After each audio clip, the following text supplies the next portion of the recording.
chilly night here in Denver after what was He's a cuddled beautiful. up. Oh yeah, You're believe, cuddled up. believe it, Get believe the bomber jacket and the beanie. This Yeah. is how you used to look when we broadcast the show from the press box in San Diego. Even in the middle of summer, you look that way. Well, it's not the middle of summer to here, and it can feel like the middle of summer here in April in Denver. Where I'm curious. Is your wife always cold, or is that just something that only one partner in the family can be? no, my wife is. No, I think 'Cause she's my- probably is cold. Yeah, no, she's probably cold far more often than she is hot. Okay, but the two of you together. Oh, I'm assuming when you drive in the Gwynn family vehicle, the heat is blowing it's like in 92 degrees in the car. Probably. It just depends. It depends if it's really. I'm not cold all the time, but You seem like you are. Listen, outside cold, inside cold, two different things. Like I'm controlling the thermostat in the house. This is I can't do nothing about this bomb. Thermostat in the house. Yeah, that's something I do not even know how to work. Honestly, I got teased. Probably a good thing. Yes, probably a good thing, because that means you're free money. I was just about to say that's probably a good thing, buddy. My thermostat is a blanket. That's my thermostat. You walk over there and have to like blow the dust off of your thermostat in order. Just to sit tap under one it of those real quick. The Sunday. Padres. Hold on. I'm sorry. Go ahead. What do you want to tell your stories? Making fun of me for wearing a jacket on Sunday, so I walk into the press box to say hi to Tony and Jesse, and I'm just standing there in a jacket, and Jesse goes, where are you going, like Salt Lake City or something? And so you definitely bummed it up. Yeah, you were always cold, Tony, and you were making me too. So. Well, you did have like a full-on ski outfit on when you were in there, so I mean that was a little over the top. What are you going to Salt Lake City or something? The only thing missing were the poles. That's all. The goggles and the poles were the only thing that Skraby was missing. All right, let's talk some sports. Padres take the first game of a 4-game set with the Rockies. Dylan Cease was magical. Fantastic. It is any adjective you really want to put in there. Historic, Tony. Historic is another one that fits. It was the only time anybody's ever done that at Coors Field. 7 innings, 1 base runner. It's never happened before.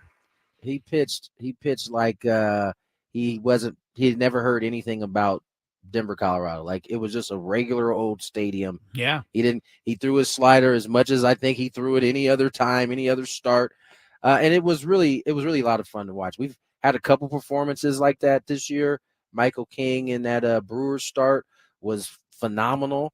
We'll get a chance to see him here again tonight and how he fares in this ballpark. But it was a good thing. It was a good kind of dose of getting back to what the Padres did well in that week-long road trip.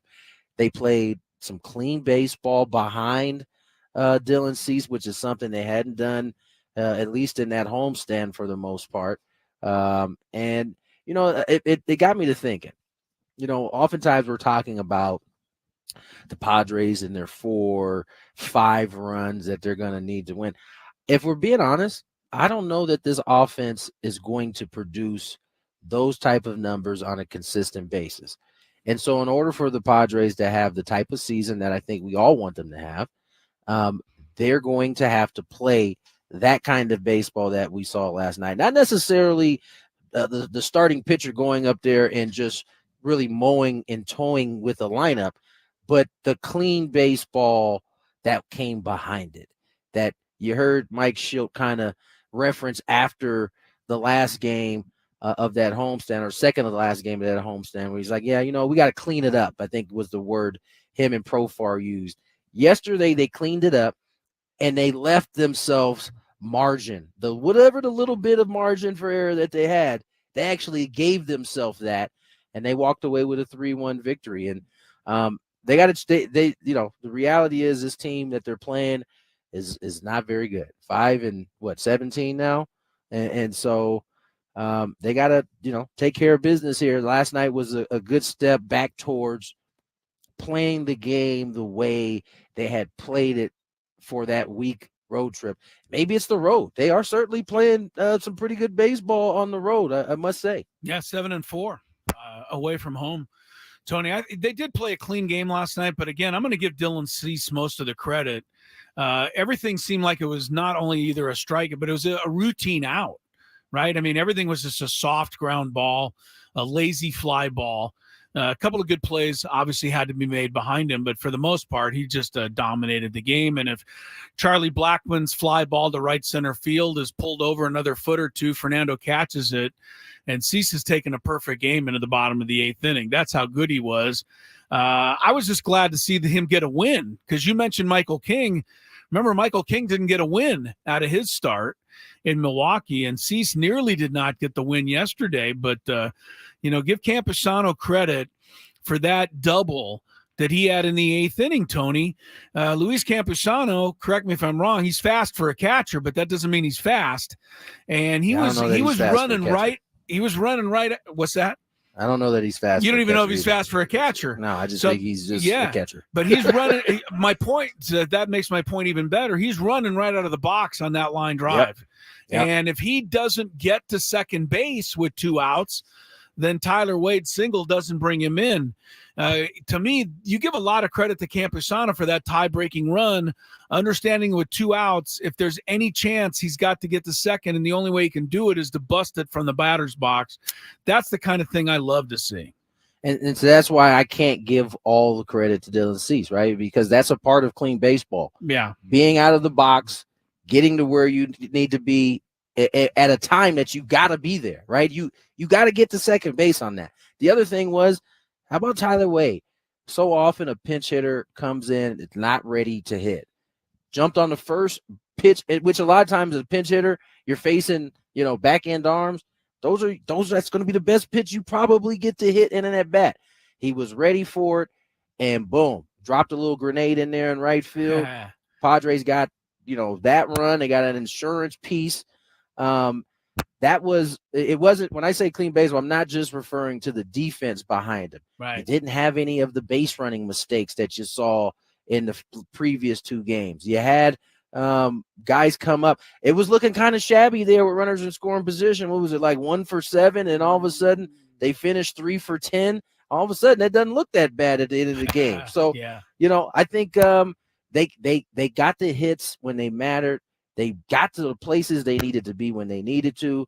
And then Dylan Cease and the bullpen, once again, spectacular. Robert Suarez even when it's not clean, he finally broke his streak of consecutive fastballs with a changeup. But I go back to something that we also heard Mike Shields say all the way back in spring training. It just seems like his pulse never changes. Like whether it's nobody on, runner on.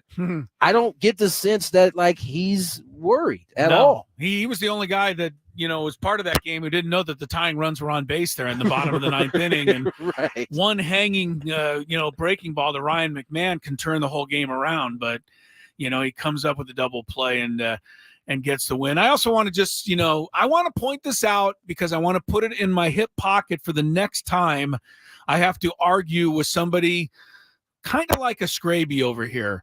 Okay. But what the heck? Yeah, well, argue with somebody who says, you know what? Mike Schilt doesn't know what he's doing. Why did he bring that guy in to pinch hit? He just got out and we lost the game, and he's a terrible manager and he never does anything right. I know. For the record, I never said that. You said that the other day when they took the pitcher, Michael King, out of the game and brought in Wandy Peralta, and you said that he made the wrong move. No, I said I asked the question, why didn't he put Wandy Peralta in to begin the inning? All I'm saying is that this time Mike Schilt brought in Tyler Wade, and he made the manager look good. And it's usually up to the players to make the manager look good, not up to the manager himself. But for those who think that Mike Schilt never pushes the right button, he pushed the exact right button and won that game yesterday. So I'm putting that aside for the next time I have to argue with somebody like a Skraby, who overreacts to one managerial move that doesn't work out. Okay, let me ask this question about Tyler Wade. Then it has something to do with the coaching staff. But Tony, you probably do know. Do they talk about him swinging first pitch before he goes up to bat, or is that just him? That's him. That's him being prepared. listen, every situation is gonna be a little bit different. Had he come into the game and the pitcher been like throwing balls, been throwing rocks and not anywhere near the zone, that's different. Maybe you come in and you kind of play it differently. But by all accounts, my man came in. He was expecting. And listen, when you get runners in scoring position, you can book it. You may or may not get one fastball first pitch. It'll be a strike. You may get a breaking ball for a strike, but you're going to get a pitch early in that at bat, typically, that you get a chance to hit. First pitch, usually. After that, you're about to get curveballed, slidered. I even turned my head like, did we lose Tony? I saw you guys turn your head. You know what I was going to say there. You want to get a pitch that you can handle, and that's what Tyler did there. Kudos to him for being ready to attack, and Padres get some key runs there late, and got a chance to take a 2-0 lead or series lead in this 4-game set here tonight. Yeah, by all rights they should. Michael King, just keep pitching like you're pitching, and look, just take a page from Dylan Cease's book. You don't walk anybody. I don't care where you're pitching. You're going to be successful. Yeah. I've said this forever, but if you don't walk people and you keep the ball in the ballpark, that means that teams normally lead 2 or 3 hits in an inning to score a run. Yeah. And Colorado right now is not a team that's going to get 2 or 3 hits in an inning. So you're going to have success and, keep this series rolling along. The Rockies are – there was a couple things you could always count on in baseball. One was that the Colorado Rockies could score runs at Coors Field. No doubt. But you can't count on that anymore. They have now been 2 or fewer in 7 of their 10 home games. That's not just like once in a while. That's almost all the time. And, you got to just keep taking advantage of this while you can. Yeah, I mean, they've trailed in every game this year. Every game? At some point. Yeah. Every game they've trailed. That's because they never score anymore. Right. It's hard to believe that when you think of a Rocky offense, I don't care who's on their roster. No, I know. They typically, at the very least, are going to do that. That is not the case right now. And so Padres with a real big opportunity here to get fat on some victories here. Get PHAT. PHAT. We have a comment about the final double play, which I'm not sure why we're commenting on it because it happened. But that last double play was so sketchy. That doesn't happen if Kim and Xander switch positions from Benjamin. Sketchy. It was sketchy. About it. What was sketchy about it? It was 108 off the bat. No. What was sketchy was Xander falling away, throwing. It was kind of an awkward feed from Kim to Xander. No, why didn't Kim take the ball? Could y'all watch the game, please? This is what happens. When a ball is hit that hard off the bat, it gets to the shortstop extremely quickly. From where Bogarts was positioned, he didn't have time to get there. So he had to basically catch that ball running to the base. He didn't have time to set his feet because the runner was getting down the line. So he's got to catch that on the run, and because his body is now going towards third base, he has to kind of throw against his body, which is, I guess, why it looked quote unquote sketchy. But that was probably one of his best turns all season. Tony's saying something that is just a little higher level of baseball IQ. Okay, you've just insulted me for no reason. Not insulting you. You didn't write the chat. I don't want to insult our great listeners either. Well, I'm going to insult the great listener because this is what the listener is leaving out by saying that Xander looked like he was a little off balance. The fact is, in order to turn a double play, the second baseman who's pulled way over into the hole against the left-handed hitter has to get there to tag second base. Right. And therefore, because of all of that, it's not as easy to make the clean double play like if you're standing right on the bag at the beginning, no problem, but he wasn't. Tony, thanks for pointing that out. Okay. We're trying to make everybody smarter here, me included. I only brought it up because Jesse actually kind of mentioned it as we were coming off the air. He's like, man, that might have been one of Bogey's best turns from second base. And so, when you hear sketchy, that gives like an insinuation that it was like bad footwork or it just looked ugly. It might have looked ugly, but I promise you that was because of how hard that ball was. And I'm actually trying to pull it up right now so I can get the exact miles per hour. I think you're right. It was around 108 or so. 108.8 off the bat.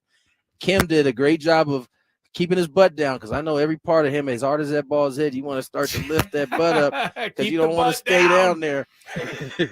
But he was able to get it. And yeah, that was just really Bogey having to hustle up to get to second, because he was positioned because remember, McMahon is left-handed.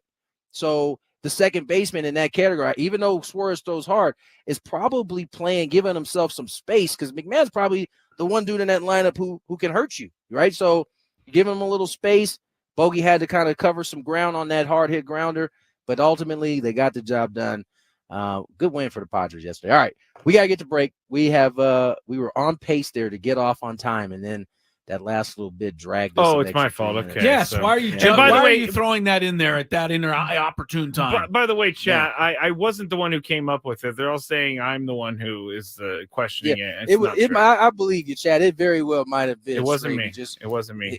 Benjamin did write back though. He said that was a phenomenal turn. I'll admit that, but not many people can make that throw. So Benjamin maybe changes. No, he's 100%. He's 100% right. This is where, as opposed to the switch may have not hurt or hurting the team, the switch helped because Bogey had a shortstop's arm to be able to complete that throw from second base. So either way, it's good stuff there for the Pods. Let's get to break. More Gwynn and Chris on the other side.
right, here we go at 2:23. Gwynn and Chris, Tuesday edition. 97.3 The Fan. Padres and Rockies coming up once again here later today. 5:40 for the first pitch, as the Padres will look to make it 2 straight over the moribund Colorado franchise. Sorry, what? Moribund, Moribund. Is that a city somewhere? And the advancement and the knowledge and information level of Matt Skraby continues. Tony, the do you know what education of Matt moribund Skraby was? continues on this show. What? Moribund. Yeah, exactly. No. No. We don't. It's another word for awful. Okay. Another word for awful. Moribund. That is the Rockies so far in 2024. Hopefully the Padres can continue to take advantage. Sam Levitt will have the pregame show coming along at 4:40. You'll get little pearls like this. Dylan Cease and Corey Lubke are now the only Padres ever to pitch at least 7 innings at Coors Field while allowing just 1 hit. Corey Lubke. Corey I remember Lubke, Corey. back in September of 2011. So that's how good Dylan Cease was. He's the first pitcher ever anywhere to go 7 innings, 1 hit at Coors Field with no walks. I believe Hideo Nomo is still the only pitcher that's ever thrown a no-hitter at Coors Field. And that was a long, long time ago. Dylan Cease nearly had one yesterday. In Denver last night, Tony Gwynn Jr. was happy for about an hour. And then, unfortunately, came the end of the Nuggets-Lakers game. And I know there's a lot of talk today about the officiating, and LeBron wasn't happy with some of the replay decisions, which weren't good. I might agree with him there. But this is a hard one to take if you're the Lakers, Tony. Up 20 in the third quarter, up 10 going to the fourth quarter. And then Jamal Murray just hits an absurd shot to win the game. You gotta pick yourself up off the mat from that. It's not going to be easy. Yeah, I really want to curse right now. Okay. If everybody could see him staring out into the Rocky Mountains as he took that man. breath. They had that game, man.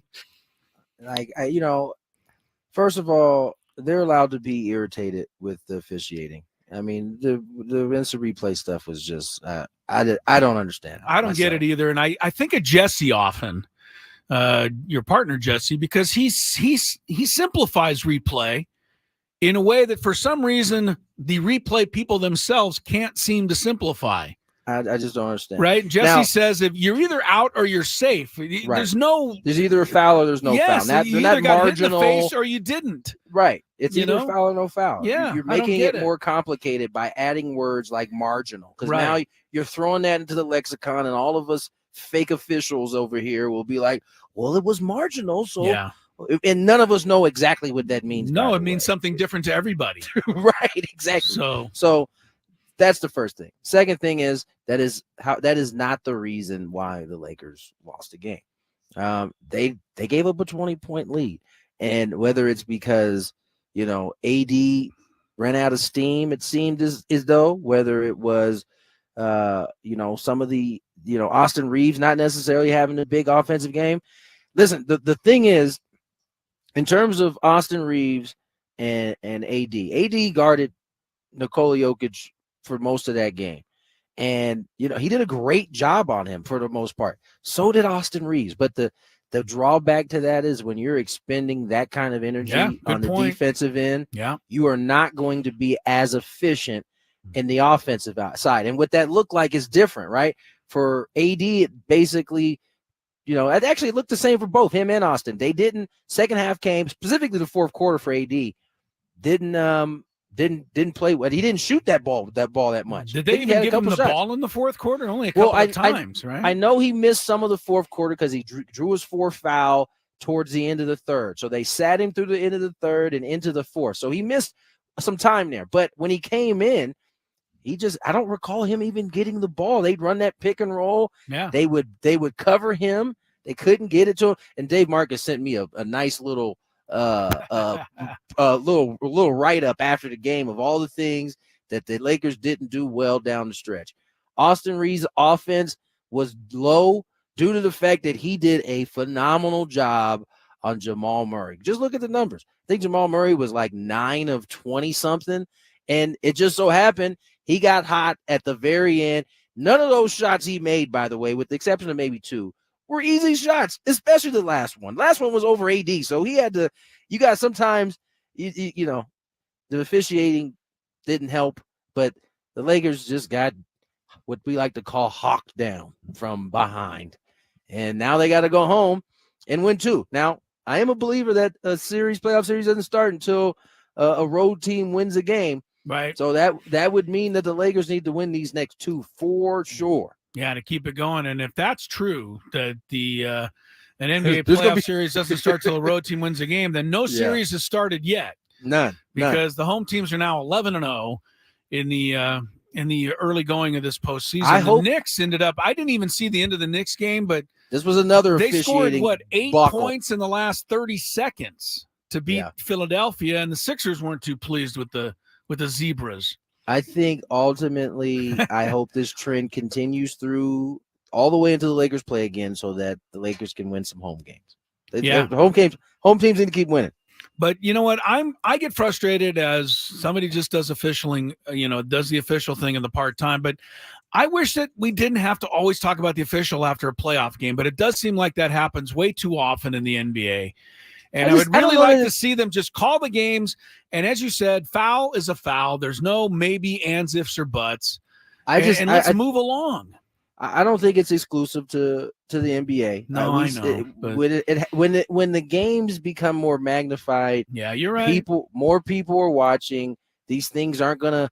It's not like they're popping up on your feed the following day. Like, people are seeing it in real time, so there's gonna be a bigger reaction to it. So it kind of is what it is from that standpoint. But the Lakers, they got to find a way to win this next game. Got to get them. And they've lost, I think it's 12 in a row, man. Denver has had their number. You just wonder how long it makes that is going to last. Because the Lakers had the game last night and they did not get it. Meanwhile, Clippers, Dallas continue tonight, and Kawhi Leonard is questionable as of about 5 hours before tip-off for that game.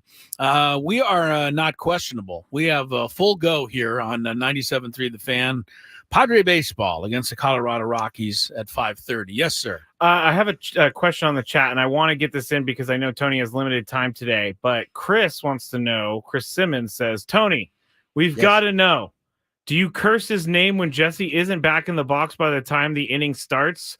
Apparently, you did play-by-play last night. Oh, what happened? Yeah. Thank you, They Chris noticed Simmons. that, huh? Oh, yeah. A couple people have said Your that. boy got to do about 2 outs of play-by-play. 2 outs? Night. Yeah, man. Oh, it was kind of fun. I'm not gonna lie. I was picking up my partner. Were you feeling feeling all that? Kind of. No, I wasn't feeling all that. I was nervous as hell. Like, there's a lot of responsibility, and you know what? It dawned on me like within the first 2 pitches. This is why Jesse does all that research that he does, is because you got a little more time to fill. Yes, obviously you're the play-by-play. I tell people all the time, baseball is the hardest sport to do play-by-play because there's more time to fill than other sports. No doubt. Yeah, no doubt. You got to have something to say. Yeah. And so, I mean, I had enough on the dudes that came up where, once I got like the first 2 pitches, it was just pretty standard. Ball, strike, count, here it comes. Here's what happened.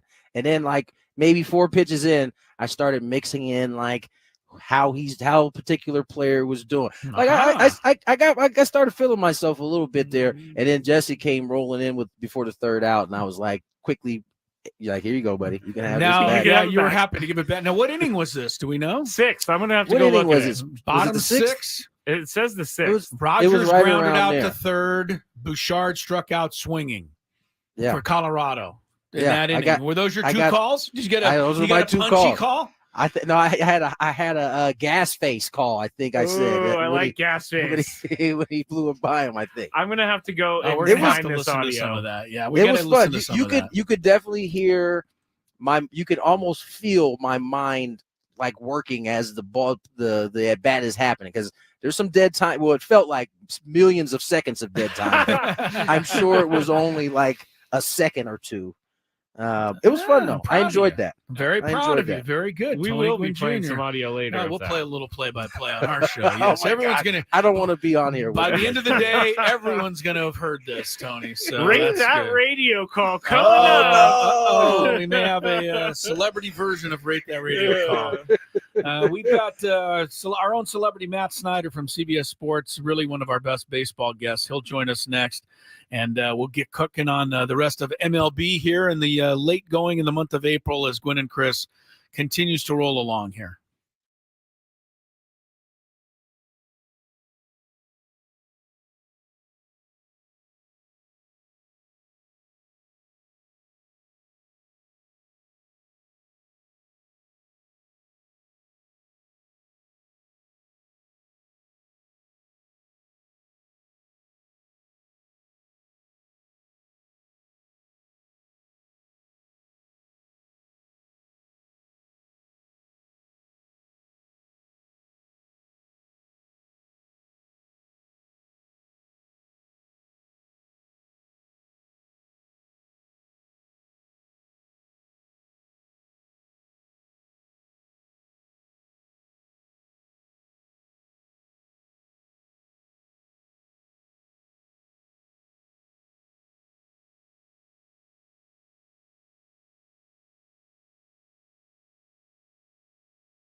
Oh, my day has been made. My day has been made.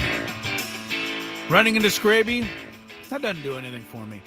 Running into Sam Levitt in the hallway, day is made. Sam Levitt's Padre pregame show follows us at 4:40 this afternoon. Chris Ello, Matt Skraby in the Odyssey Palace Studios here. Tony Gwynn Jr. in Denver, where the Padres and Rockies will face off in Game 2 of that series. Coming up a little bit later on this evening, the Rockies lineup is out, Skraby. Oh, wow. Evidently, Bud Black, so happy with what he saw last night. Run it back? Going to run it back. Man, they're bad right now. Your guy, Nolan Jones, now what, 0 for 26? Yeah, he's firmly on my bench. Two more strikeouts last night. It's hard to say. I think mostly that was Dylan Cease last night. Strike one, strike two. He was ahead all night. He was throwing all his pitches for strikes. But there's something to be said for the Rockies being as bad as they are offensively right now. And, let's look for Michael King to continue taking advantage of that. By the way, Ryan Feltner, a young right-hander, is on the mound for Colorado. He's got pretty good stuff. He's got 26 strikeouts already through his first 3 or 4 starts. So he's got some good stuff. But, Padres, all they're going to need to do is scratch together 4 or 5 again. And I think they should be in pretty good shape. The Dodgers, by the way, if you're wondering, they're taking on the Nationals again. They just played the Nationals. They're getting them out of the way in the first month of the season. No kidding. They just played them last week in L.A. This guy, honestly, is the most overpaid player in baseball. Who? There's no argument. Yamamoto? I don't care how many. No, your guy, Yamamoto. The most overpaid player in baseball is Patrick Corbin of the Nationals. Yes. He makes like $35 million a year. Yeah, he does make a lot of money. And he's 0-3 with an 8.06 to start this season, and that's pretty much what his record is every year. It is. But somehow he got $30-some-odd million a year, and they keep running him out there. Not the Nationals. Before that, it was, I think, the Diamondbacks. He's had success maybe 6 years ago. Yeah.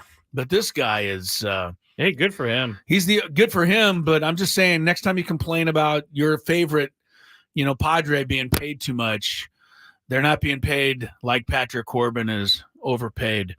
All right, Matt Snyder from CBS Sports, he's underpaid. This guy does a terrific job on CBSSports.com. Their knowledgeable baseball writer joins Tony and I to talk about America's pastime.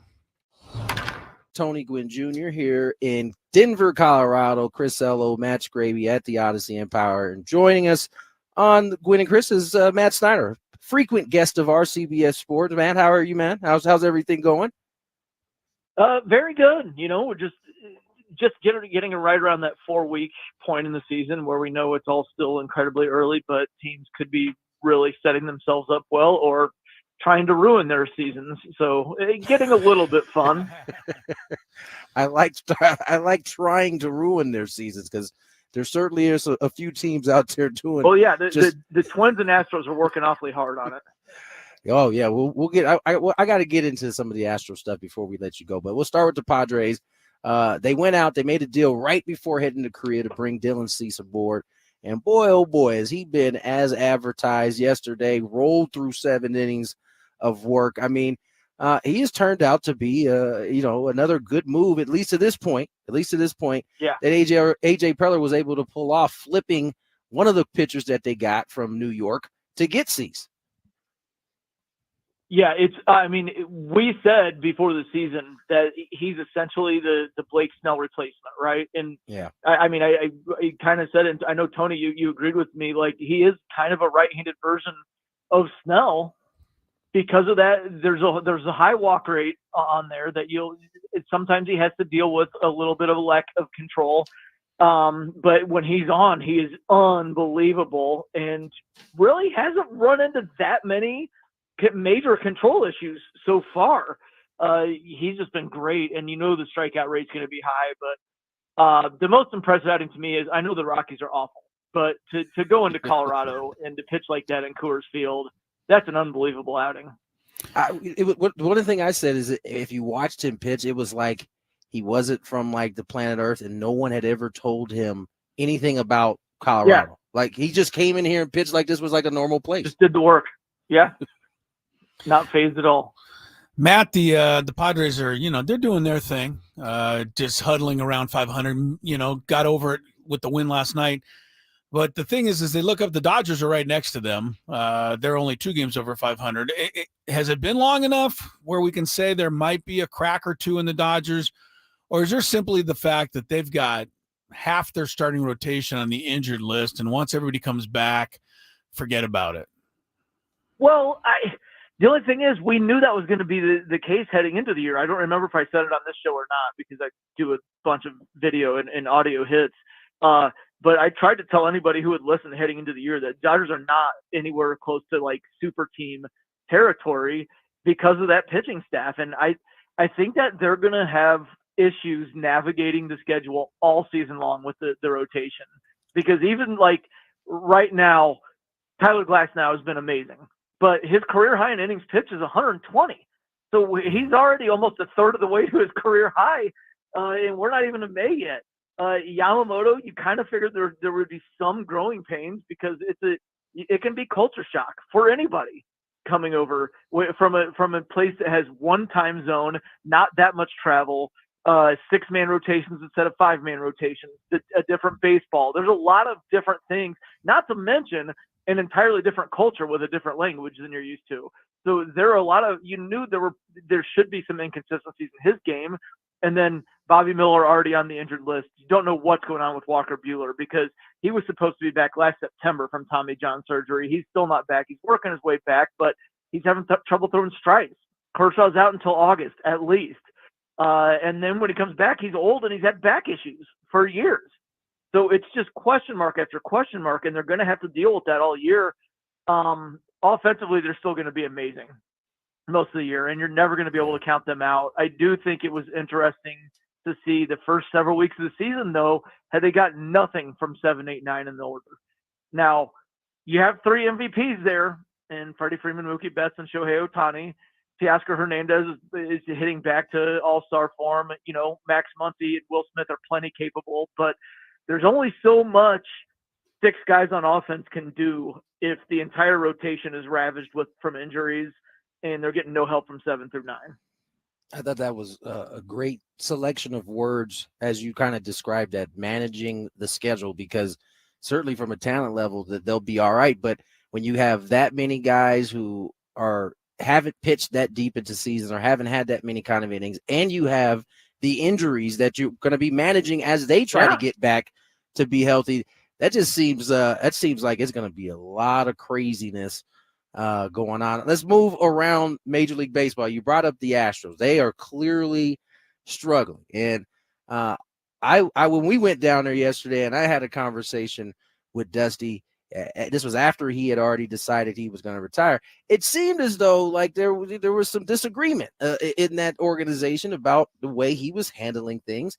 Certainly having a new manager take over is not the end all be all, but I would have to say they're missing him a little bit right now. Yeah, probably. I mean, there should be some level of continuity with Espada. He was in the dugout with Dusty, but he still hasn't gotten to the level of respect, few ever do, that Dusty Baker has in baseball. And they've gotten off to some slow starts in past years. Not to this extent in terms of how many games they've played, but they've been something like 4-6, 4-7, 3-7. They've been stuff like that. But Dusty's always a steadying, calming presence in the clubhouse. And I think, you definitely do lose something there. They're going to get better. I'm actually kind of, if I can put on my Cubs fan hat for a second with the Astros coming to Wrigley, that feeling of impending doom as a fan, like, you know what, they're going to turn it around like right now. Right now, they're going to turn it around. Why couldn't they be like 16-7 and they're due for a cold streak when they come into Wrigley? But I just, you get that feeling. But then again, I got the feeling Friday after Verlander pitched and they won and they had 2 more against the Nationals, it kind of looked like, okay, now they're going to get hot. And then they lost 2 in a row to the Nats. So they don't seem right, but we've seen them not seem right for a little bit. Maybe there's a good portion of it that is Dusty. Alex Bregman's not hitting at all. You expect he's going to hit, but the rotation, like Valdez and Javier are hurt now. Verlander had been hurt. McCullers is still on the injured list as he was all last year. but like JP France has been awful. Hunter Brown's been awful.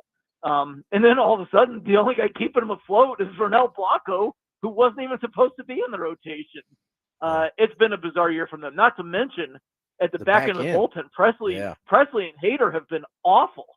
And you just thought going into the year, if they get through 7 innings with the lead, just close the door, because they basically have 2 ultra elite closers and they can pitch them. I mean, but they've both been terrible.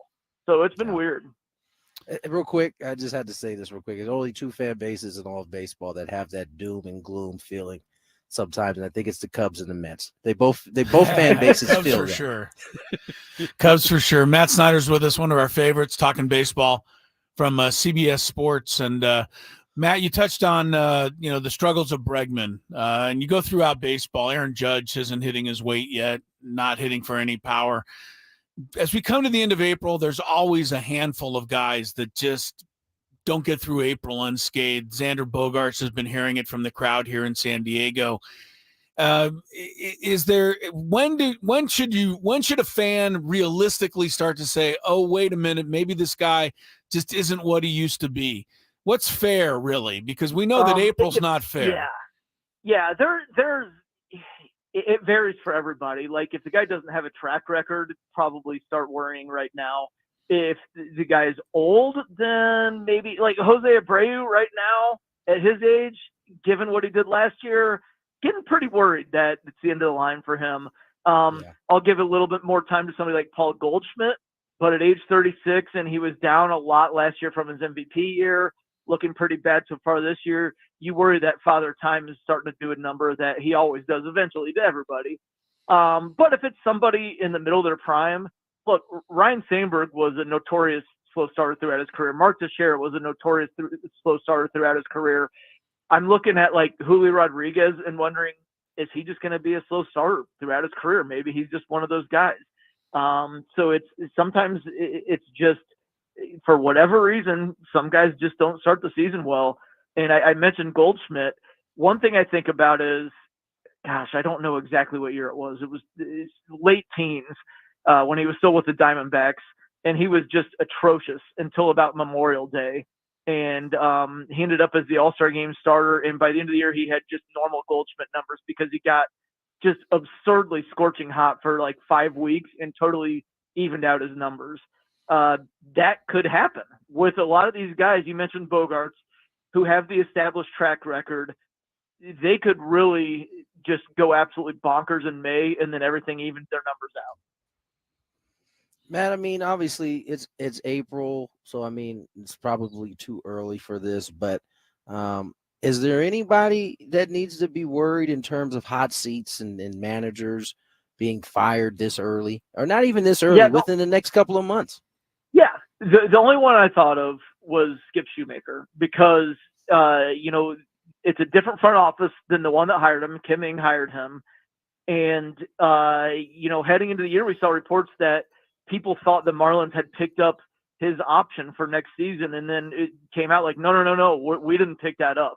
Well, if they're that worried about not picking up the option for next year, and they're sitting 6-18 right now, it leads me to believe that the front office isn't too keen on keeping him around anyway. So that could be something that might happen. But if you look at some of the other bad teams, like White Sox, we knew they were going to be terrible. Rockies, we knew they were going to be bad.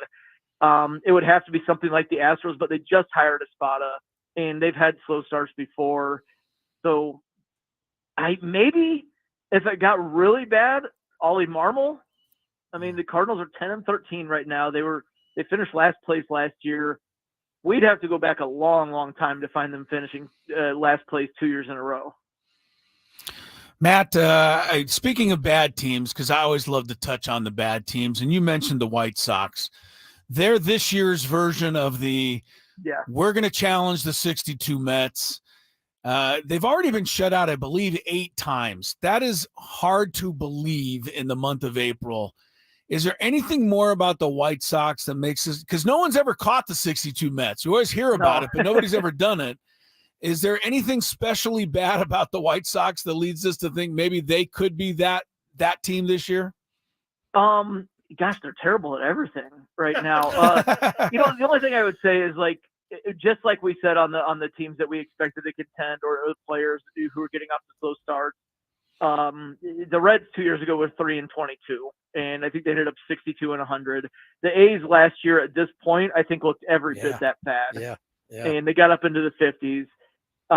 But you look at the White Sox right now, and it's like, okay, offensively, at least heading into the year, they would say, oh, well, we've got Luis Robert. Well, he's hurt for a significant portion of the season, probably. Yohan Moncada, up and down, but a lot of talent there. He's hurt for maybe the entire season. That leaves him with Eloy Jimenez, who just been bad so far, in addition to being banged up. And I don't know what happened to Andrew Benintendi, but it's been a long time since he's been good. So, yeah, they just offensively, they're so bad. They're averaging 1.96 runs per game. Wow. Less than 2 runs per game. And it's not like 4 or 5 game sample. I know it's still small-ish, but it's 22 games, not 5. Yeah. So they're really, really bad. No doubt about it.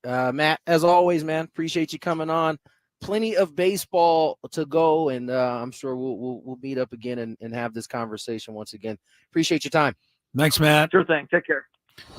Matt Snyder, CBS Sports. We're all a little more knowledgeable about baseball. After that, had a Graham Pauley sighting. Not in the studio, mind you, but in the lineup. We'll have the rest of the Padres lineup and Daily Gambit when we return on Gwynn and Chris.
Welcome back to Gwynn and Chris, kicking off hour number 2. That includes a daily gambit here shortly. Again, gamble responsible. Nothing's a sure thing. But you like the Dodgers' chances today against Patrick Corbin. I mentioned this in the last half hour. He's got to be the most overpaid player, not only in baseball. He might be the most overpaid athlete in sports. That's a statement. It is. But he's in the running. Well, the reason I think he's in the running is because they keep letting him play. Like, there's probably some athlete somewhere who's injured collecting big-time money, right? And they're like Ben Simmons type thing. Yes. So those guys are ridiculously overpaid, but they're hurt, or they're at least faking like they're hurt. Yeah. Patrick Corbin, as Manny Machado likes to say, this guy posts. He's just horrible. Like 9-16, 5.82. 2 years ago, 6-19, 6.31. Last year, 10-15, 5.20. He's led the league in losses 3 consecutive years, and he's 0-3, 8.06 this year.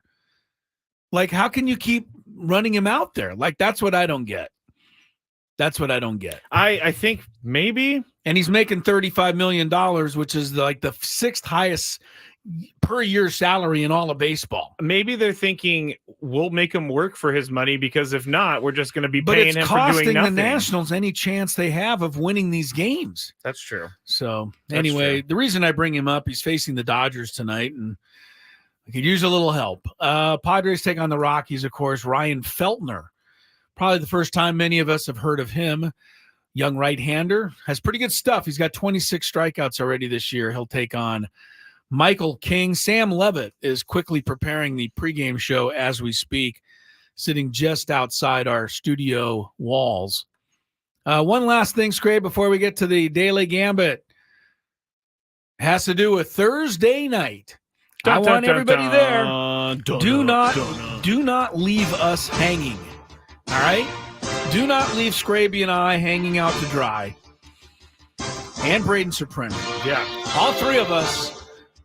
We've been staying up late for the last month doing our due diligence and preparing for the 2024 National Football League Draft. And we'll have the show for you on Thursday night from 5 to 9 p.m. following Padre baseball. So please tune in on your way home. You'll get all the picks. We'll take you right to the podium in Detroit for all of the selections.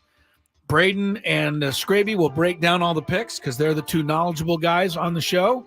What are you going to do, Chris? I'll make fun of the picks, mostly. But I will kind of host the show, and we'll have some fun on Thursday night. Make sure you're with us. But here's a late update for you, Draft Nicks. Bears general manager Ryan Poles announced today that the Chicago Bears know who they're going to select with the number 1 overall pick. Thanks. You want to know why I love the draft? It's stuff like this.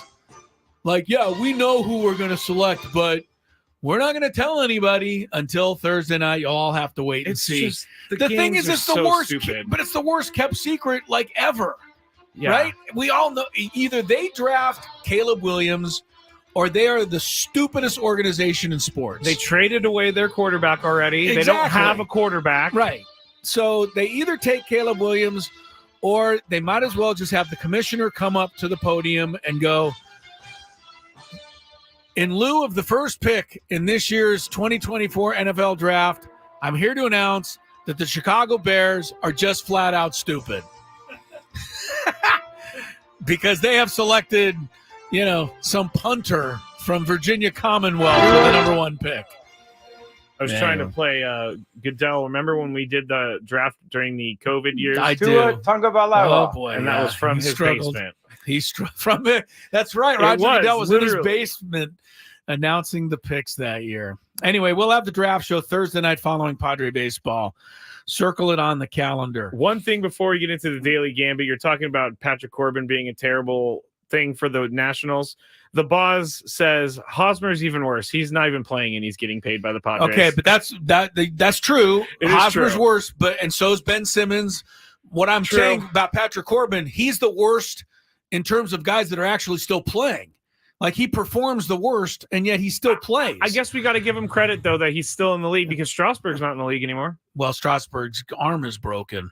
Patrick Corbin only pitches like his arm is broken. All right, hit me with a daily gambit. Do you like money? I think about money a lot. Do you like money without doing anything? Winning. Do you want to make money while watching sports? I think Washington is immortal luck. Washington! Woohoo! If you answered yes, this is your segment. Just don't blame us when you lose. Nothing is ever your fault. It's your game. Take it. Gwynn and Chris go through the top bets of the day in The Daily Gambit on 97.3 The Fan. Daily Gambit will have to hold on for a second. We did mention the Padre lineup is out, and we have a Graham Pauley sighting. The young left-handed hitter will be in the DH spot, batting 8th tonight. That moves Jerkson Profar back out to left field, and Jose Azocar hits the bench. Otherwise, the line is pretty much the same as last night. Bogarts, Tatis, Cronenworth, Profar, Kim, Campusano, Merrill, Pauley, and Tyler Wade gets to start against a right-handed pitcher. Well, he did for Colorado. Drive in the winning run. So he did. Well, it's a righty-lefty thing. If they had a lefty on the mound, then E-Guy. Eggy, your guy, E-Guy, my guy, E-Guy would be starting. We need to talk about Graham Pauley at some point. What do you got? Well, at some point. At some point, you don't like his batting average. It's April. April. No. It's either because I went outside angry and I was talking to Sam Levitt and Adam, and Sam had a really good point that if they're going to keep him up with the team, he should be getting playing time because they need to see what he has left, or not left, but what he can do. And it's either that or he goes to AAA and he plays every day and he hits every day. So I'm not sure what the plan is. Well, the plan is for Graham Pauley to, figure it out. He's 2 for 17. The last Padre that I remember that got about, not enough at bats, and then the Padres gave up on him and traded him was Anthony Rizzo. That's the last guy. And the next thing I noticed, Rizzo was holding up a World Series trophy. Yeah. 17 at bats is not enough to analyze anybody. Totally. Anybody. Totally. All right. And I guess if there is a team that you're going to put out Graham Pauley against, is going to be the Rockies. Well, he's on the roster, so let's play. All right. That's always been my thing. He's on the roster, let's play. Play ball. He'll be in there tonight. All right, let's get into it. Last night? Everybody, please gamble responsibly. The Nuggets were 7-point favorites over the Lakers last night. Chris chose the Lakers. I chose the Nuggies. Nuggets did win, but they only won by 2, 101-99. So you win that one. Now, New York Knicks and Philadelphia 76ers, this bet was total number of points in each game, right? Right. Okay, so I didn't do the math on this. Well, Sixers and Knicks scored more than the Magic and Cavs. All right, so then that means I win. You won. All right. Right, the Knicks game was crazy because Philadelphia was up by 5 with 30 seconds to go, and the Knicks went on an 8-0 run, fueled by a controversial call or two to win that game, 104-101. I feel like officiating has never. Well, no, I can't say that. I feel like officiating is coming up a lot lately. It's never seemed like it's worse, but it's only because there is just so much attention played to it. And yeah, it's the same as it always was. It's just that we used to accept the call and move on. Now everything is played back on Twitter for 5 weeks. And we need to debate whether or not they need replay for ejections. And right. And Tony's right about the Laker thing. I mean, saying that wasn't a foul on Michael Porter because it was marginal. He hit D'Angelo Russell in the face. It's a foul. It's a foul. And then they challenged it and they took the foul away. That's even crazier. It wasn't that they saw it and didn't call it. They saw it and took the foul away. I mean, the Lakers have a gripe, and LeBron said, why have the replay? He's right. I mean, if you're going to do stupid stuff like that. Yeah, absolutely. All right, so the next one was Joel Embiid over under 30.5 points. Both of us went under. Both of us were wrong. He had 34 points, but he looks like he's hurting. He really does. He hasn't been the dominant Embiid yet, and they need him to win that series. Rockies Padres total score over under 10.5 runs. We both went under, and we were correct. It was 3-1, so 4 runs. That's the kind of bet that if you actually put real money on it, you won't win. And you either won't win, but you'll never win that easy. Oh yeah, like that game was never a threat to go over. Right, the 10 runs. Oh, never, ever. It was the bottom of the 8th came around, I think, in like an hour and a half. Yeah, it was just out all night long. The next one would be Dylan Cease over under 7.5 strikeouts. Both of us went over. Both of us were right. He made us look good by getting 8 strikeouts. Boy, Dylan. And the Edmonton Oilers -1.5 on the puck line. You chose the Kings. I chose Edmonton. Edmonton won 7-4. Yeah, bad start for the Kings. They're down 1-0 in that series. All right, real quick. This hour on 97.3 The Fan is brought to you by the Farmer's Dog. Fresh, human-grade dog food from a healthier weight to more energy. When you switch your dog's food to the Farmer's Dog, the effects can feel magical. What sorcery is this, they say? None at all, Chris. It's just real food made for the health of dogs. Yeah. Get 50% off your first box at thefarmersdog.com/radio. I think it's funny, and I'm a fan of the Farmer's Dog and all of these dog foods because we have the dog. Yeah. I think it's funny that people go out of their way to buy real dog food for their dogs just because of this. Dogs will eat anything. Like, you don't have to feed them good, bad, healthy, unhealthy, indifferent, fat, carbs, protein, salad. Dogs don't seem to care. The humans care. Yes. But the dogs don't care. I care, and I don't feed him the Farmer's Dog, but I do pay a little bit extra for his food because of his sensitive we do the tummy. same thing. We do the same thing, but our dog does not care how much we spend on that food. No. She is chowing down anything that gets near her. How many cups does Kylie get? She gets one cube a night. A cube? Well, it comes in a kind of a rectangular cube format. All right, good for her. She gets one a night, but she eats plenty during the day. But go to thefarmersdog.com/radio for that. All right, my parlay for tonight, and I was going to make it all Padres, but I can't because it wouldn't let me. But I'm going to have Xander Bogaerts with at least a double. So the actual bet is over a half a double. So a triple won't do? A triple will not do. Okay. Michael King over 16.5 outs. So he needs to go 5 2/3 to complete that bet. Okay. And then Mookie Betts, because we've been talking about Patrick Corbin, I'm going to say Mookie Betts is over 0.5 doubles. So he also gets a double. Yes, just because he's hot hitting right now and he probably can do it. Seems like a real sucker bet tonight. Which one? Both of them. You're counting on a double.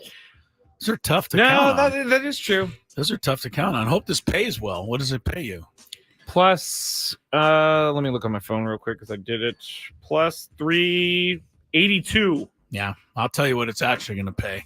0? Pretty much. Negative whatever. That's what all parlays pay when you don't hit them. All right. Who scores more points tonight? You're 4-2.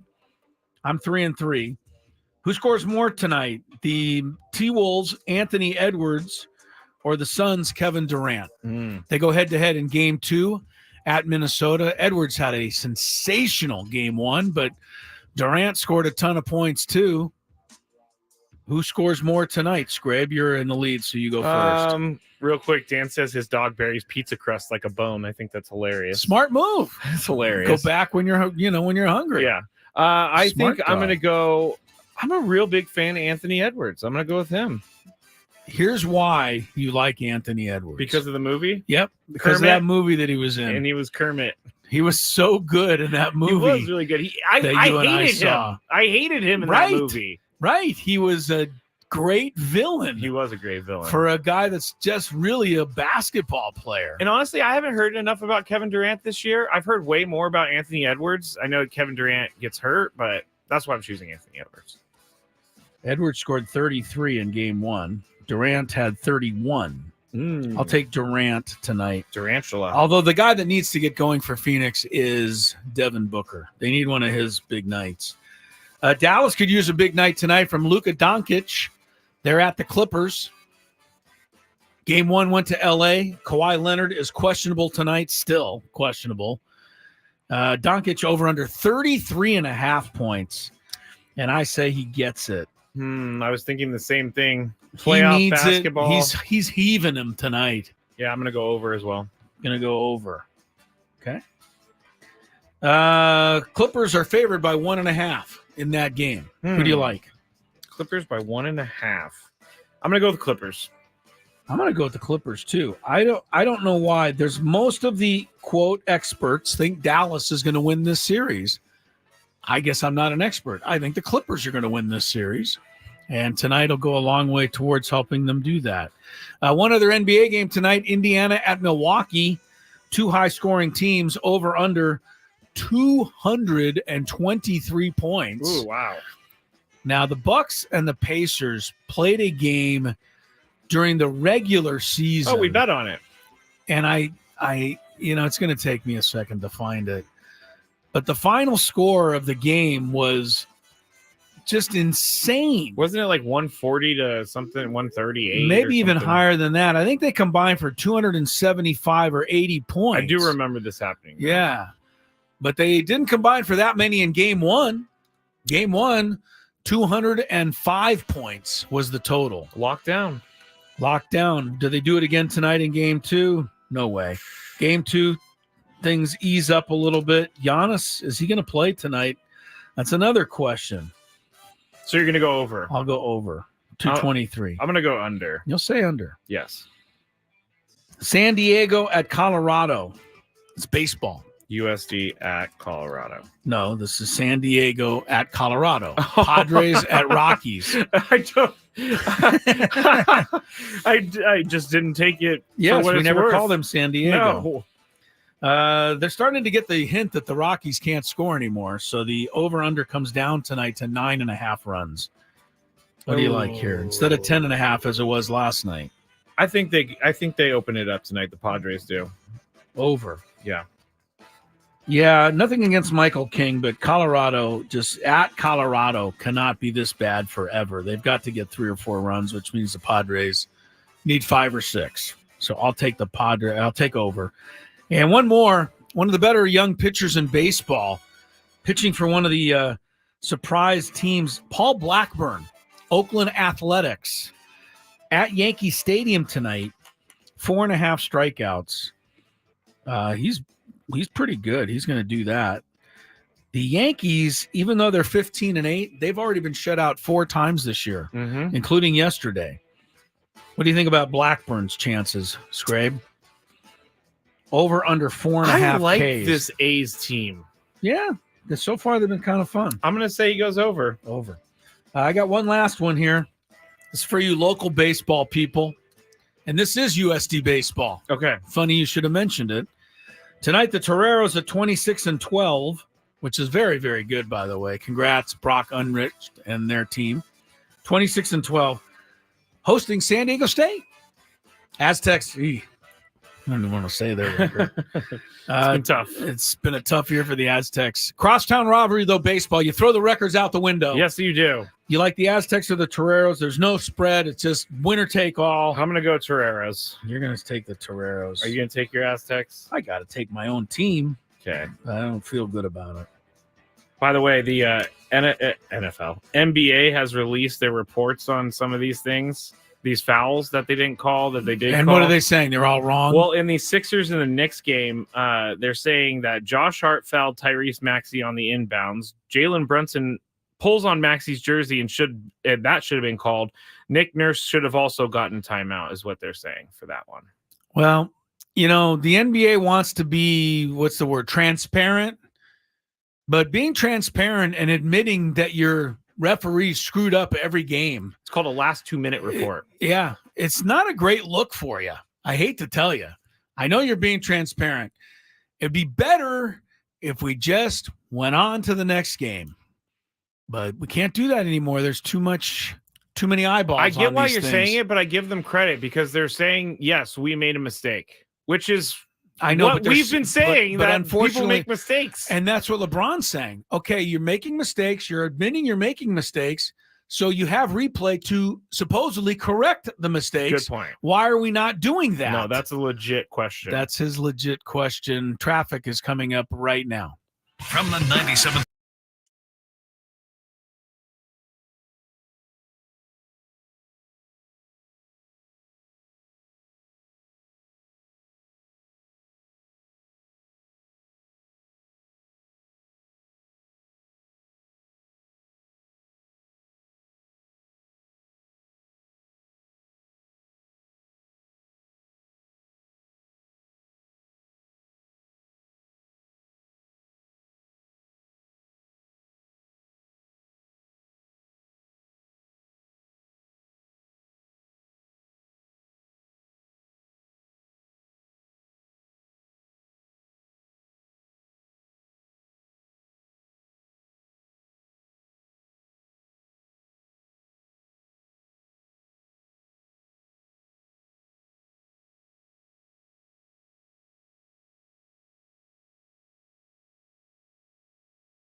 Happy Passover to everybody so inclined last night and tonight. I'm told. I'm told. Yes, I'm told. I don't keep track. I don't get that stuff on my calendar. You know, a lot of people have those little notes. Yeah. Today is Good Friday. Today is has Boxing Terrific Day. Thursday. Terrific Thursday. Do you know what Boxing Day actually is? Do you even know what it is? It's the day yes. after Christmas in Canada. Yes. It's called Boxing Day. I always wondered as a kid, what is Boxing Day? What do they do? They don't box. It's not like boxes, a sport. Right? It's like yes, they put boxes of leftover food and toys Yes. out for underprivileged people to take them. Yeah. It's actually quite a nice gesture It is by the Canadian folks. I thought it was I was like, But Boxing Day, I thought, yeah, everybody just, drop your gloves in the middle of the ring and away we went. Everybody just has to box that day. Never understood what Boxing Day is until I found out it's actually quite a nice thing. 3:27 is the time. Crisello, Matt Skraby together in our Odyssey Palace studios. Tony Gwynn Jr. rejoins us shortly for the Big Five. Couple of notes involving San Diego, or people with San Diego ties. One, Lindy Ruff, R-U-F-F, formerly a captain for the old San Diego Gulls back in the day. I got to know Lindy very well when he played here many years ago. He was a great NHL player with the Buffalo Sabres. Then he was a longtime coach with the Sabres. Then he was fired about 4 years ago. And he's being rehired by the Buffalo Sabres. They're bringing him back for a second bite at the apple. How interesting. Yes, I don't know how that all works. Change in GM? I don't know the entire history of the Buffalo Sabres too well. I must tell you. That is strange. But he was fired quite a while ago. Like I said, it was 4 years ago. He had been the coach of the New Jersey Devils, was fired there. He also had 4 seasons with the Dallas Stars.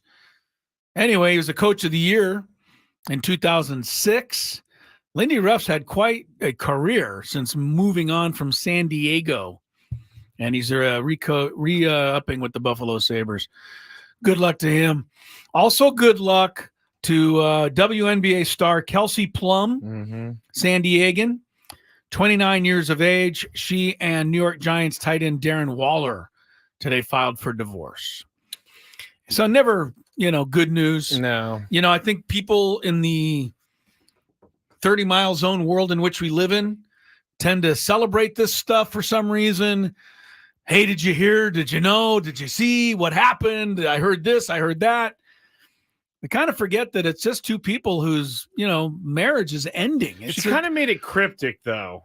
She did. Yeah, let me read. What part was cryptic? She said, I'm devastated. No. The part where, hold on, I got to pull this up. I'm devastated. I walked through fire for that man, but now I see it's time to go. God has given me an incredible life, and I'm truly so grateful for the profound love for my family. One day I'll share my story. Today is not that day. Thank you for the grace to process my pain, to forgive and move forward. Today and every day, I will continue to choose joy. Part that's cryptic to me is I walked through fire for that man, but now I see it's time to go. Right. So she seems to be indicating that something happened on his side that changed her feelings for him. That's tough. And you know what? Honestly, she doesn't even really need to put that out there, but people are going to ask her until she does. Right. Kelsey Plum, of course, unfortunately was not as famous as she should have been when she was here in San Diego playing high school basketball at La Jolla Country Day. She then went on to the University of Washington and led her team to the Final Four. I mean, she was the leading San Diego area athlete. She was the all-time leading scorer in college basketball history. Caitlin Clark made her famous again by passing her in the record books. Plum is also a 2-time WNBA champ. Oh, yeah, let's not leave that out. Let's not leave that out. So, it's tough, too, because I know that they both I'm not speculating, but they both played their professional sports in the same city in Las Vegas. And then Darren Waller either got traded or he signed with the Giants. I think he went to the Giants. Yeah. Sports can be a tough It is tough gig. I mean, Skip, I think it's known that Skip Shoemaker I can't remember which one it is, but his family's here and he's managing in Florida. Yeah, very tough, very difficult. Sports can make it very difficult on the real lives, the real world lives. Mm-hmm. All right, coming up, Big Five. Tony rejoins. Fun, Skraby stuff that we will break down next.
to the program. 3:37 is the time. We got a round of Chris vs. the Fans coming up at the top of the hour. Play some trivia for you. Give you a chance to qualify for a trip to Las Vegas. But here's a little early trivia for you, Skrabe. Don't look this up. Okay. Top of your head. Which team has the best record in all of Major League Baseball right now? I know this. Hmm. Is it the Guardians? It is. That's what I thought. The Guardians, of all people. 16-6. People. They are home to the Red Sox today. No score, top of the third inning. Guardians not only have the best record, they have a plus 52 run differential, best in baseball. Wow. So a really nice start for Cleveland. Yeah, that is a nice start. Who's the manager of the Guardians? Oh, gosh. Vogt. Stephen Vogt. Yes. Well done. Thank you. I remember because I was like, how does this guy get a managerial job when there's all these other guys out there? Cleveland's off to its best start in 25 years. 16-6. Let's check traffic. Then all the other stuff going on in sports on this busy Tuesday with today's Big Five. From the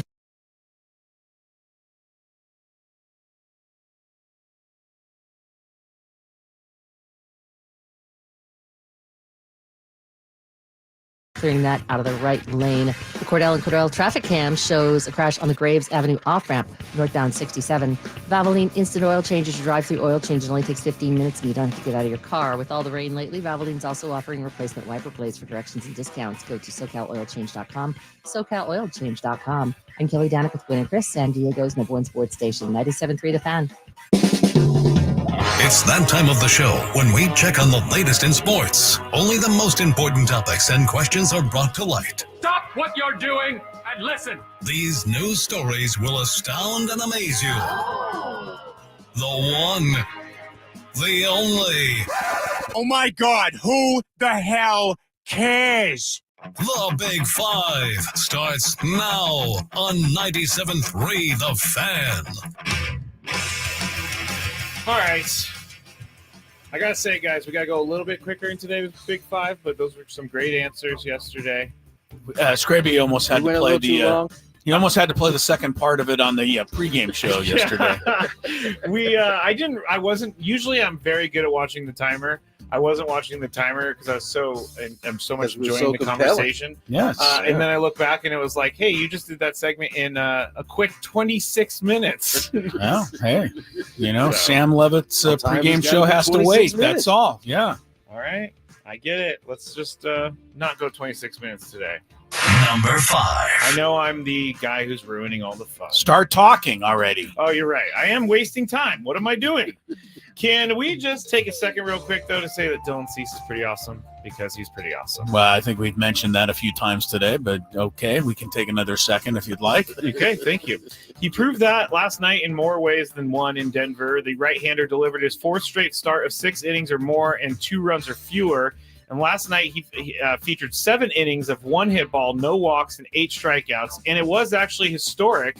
No one had ever pitched that many innings with 1 or no hits and no walks at Coors Field. So that's a cool little feat to have for him. Tony, is Dylan Cease hands down the #1 pitcher for the Padres?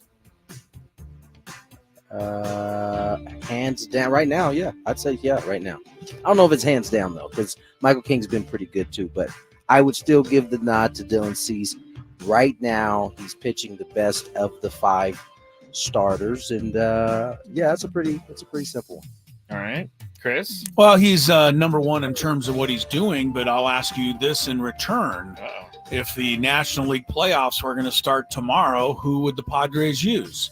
I said they would use Yu Darvish. I mean, based on the fact that he's still their ace. So I'm not sure what you're asking. If you're asking if he's the best pitcher, he's been the best for certain. But if he's the new #1 I see where slotted guy in the rotation, I don't think he's quite earned that yet in just April. I should have thought ahead to you completely ripping apart. Thinking through your question? I should have thought ahead to that. My apologies for trying to very put some literally trying to put some thought into it. Okay. All right. Now you're flummoxed. I wouldn't ask. He's flummoxed. I wasn't going to ask whether or not he's like the number Well, one I guy didn't in know the what you meant. rotation I now. honestly didn't know which you were going for. Because when you said, who would you have start a playoff game today? I think I'm having Dylan Cease start that game. yeah, I don't think they would. Tony, what do you think? I mean, if everybody was healthy and there was, start of a new series. And they were all pitching the way they're pitching. Same exact stuff. Yeah, everything I would else say- is the same. I would say they might go with Cease. You think they would? Okay, well, there you have it. So my question is not flawed. That does not mean that they would. It just, So boxer Ryan Garcia, I don't know if you guys heard this, but he beat Devin Haney in a boxing match over the weekend, and it's being reported that Ryan Garcia bet $2 million on himself to win the fight. The reported cash out of this is $12 million. Now, you may think this is illegal, but no, it's not. apparently fighters can bet on themselves to win, so this is not against the rules, apparently, is what I'm reading. So, Chris, with that being said, should players in any sport be able to bet on their own positive outcomes? No, and no. Positive outcomes. No, like Shohei Ohtani no, bets on himself to hit a home run. No. We're already dancing with the devil. And to me, this is one of the reasons why, boxing has to be careful too. I don't think I just think you're headed down a very, very slippery slope here. So, boxing's an individual sport. So, it's one-on-one. There's no other people affected here. I mean, you're asking me, should Scotty Scheffler be able to bet on himself to win the PGA tournament? Good example. I just don't think it's the way. I think anything gambling related is not. We don't want to increase things that we can do with gambling. I think we want to start decreasing. So I'm going to be the bearer of bad news here and say, no, I don't like this idea, even though, seemingly nothing can go wrong. Always something goes wrong when it comes to gambling. Tony, should players of any sport be able to bet on their own positive outcomes? No, I think overall, no. But I do think boxing is a little bit different. Unfortunately, boxing has always been, involved with gambling. Back in the 30s, 40s, 50s, the mob may or may not have been involved. Tony, you had to say the may have not involved in case somebody from the mob is listening. I'm just saying they may or may not have been involved with a lot of fights. But I think as long as you're not taking a dive, you're not like putting $2 million on yourself to lose. I don't think you can actually take advantage of that system at all. But it's a one-on-one sport, as well as Chris said. But the rest of them, no. It's just there's just too much, there's just too much going on. And because you would say the rest of them, no, you kind of have to say all of them. No. So, yeah, I'm going to go with Chris on this. All of them, no sport should be allowed to have guys betting on themselves, even if it is for the positive. I mean, after all, Pete Rose, for all we know, and the only thing that was proven, as manager of the Reds, bet on the Reds to win. He's still no longer a part of baseball because he did that. The only thing I have with this is, how do we know that they aren't in on this together and one guy wins? I guess because maybe Devin Haney doesn't want to go down as being beaten. He doesn't want to, but he could have cashed in about $2 or $3 million himself. That's a good point, Skraby. Your mind is working in mysterious ways. And that is the problem. Therein lies the problem, right? Is that it just opens up the door for us to think however we think at this point. I'm 40-1 to hit a home run. You groove me one fastball, I'll give you $1 million. I doubt that's going to happen, but why even make it a possibility? Yeah. Some of these relievers that go I up won't and be down. I won't be surprised if that rumor starts to take a hold on the craziness of social media, that Devin Haney took a dive. That's right. And to got make $6 paid million. $6 million out of the 20, whatever it was. I'm already kind of confused about this fight to begin with. That's the other thing. What says you don't follow boxing? No, because they did it off the books. It wasn't a title fight because Ryan Garcia didn't weigh in correctly. He was over the weight. I didn't know. Okay. Still bet on it. That's not anything new, really. That's just kind of. I didn't know that. That's because you don't watch boxing.